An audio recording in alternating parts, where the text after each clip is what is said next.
as I was listening, we talked about this before. We talked about it up in your office. But as you were doing it here, I would argue a little bit with you about the placement of the Occupy Wall Street people. Where would you put them? I might put them on the other side. I might put them close to totalitarian, because their argument is not no government whatsoever. Their argument is using government to redistribute money. I'll go there if you make them just useful idiots. Because they're claiming that they're all about freedom and anarchy and no government, but they're really not. There's no claim for that at all. There's no sort of, they want to have huge amounts of regulation. Yes. They want a huge amount of stomping down on Wall Street and moving that money back.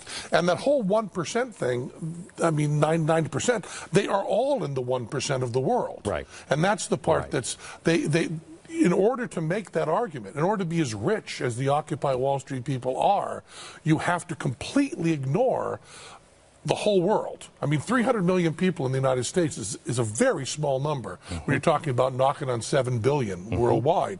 Those people are all, every single one of them, in the 1%, and every single one of them pays a cell phone bill every month that is the yearly income for a family in much of the rest of the world. They will try to be perceived as anarchists. They hang out with anarchists. I know. So I mean, I think they're useful idiots, and which puts them again on the Stalin side. Just, I think, your whole line here is, to me, how much freedom do you want?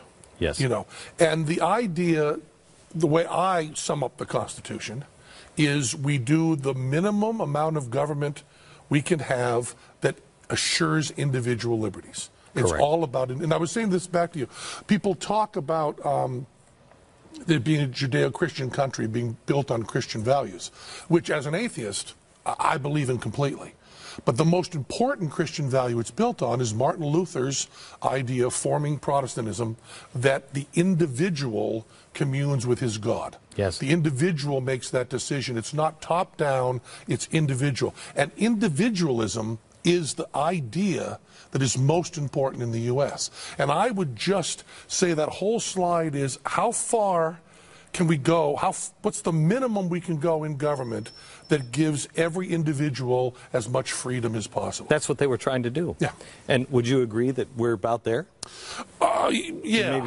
Maybe a little farther? Maybe a little farther, because there's this idea that you can vote yourself money. Yes. And that rights are something other than what you can do alone on an island. So here's the thing.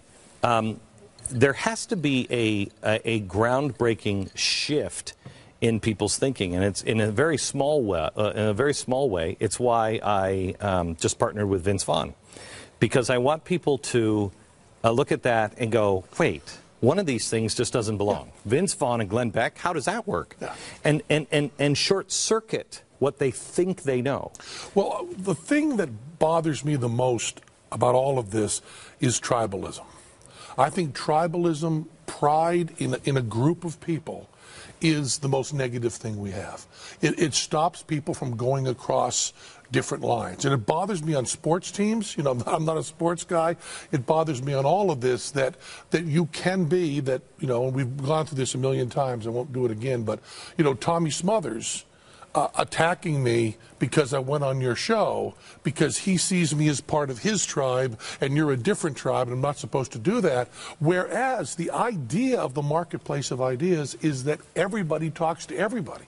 And the fact that we disagree so much on religion is the reason we should be talking. Yes. And the reason we should be sticking up for each other. Yes. I mean, there's a science fiction writer that said, if you could convince the gun people that the dope people were okay, and the dope people that the gun people were okay, everyone in the country was libertarian.